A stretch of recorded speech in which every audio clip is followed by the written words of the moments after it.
Welcome to JH. In this guide, I will demonstrate how to trim and cut videos using CapCut. The process is quite easy, so just follow along. To begin, navigate to the Import button and click it to open your file browser. Select the video you wish to edit by double-clicking it. You can also bring in additional footage by repeating this step. Once your clips are ready, highlight them both and drag them directly onto your timeline. You can review your footage by pressing the spacebar to play or pause the video. To cut a clip in half, position the playhead where you want the break to occur and press Command+B. From there, you can select the unwanted portion and hit Delete to remove it.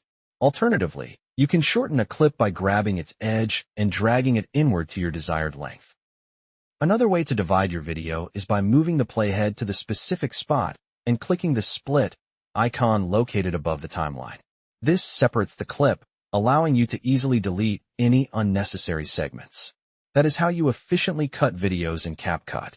If you found this tutorial useful, please like the video and subscribe for more content. See you in the next one.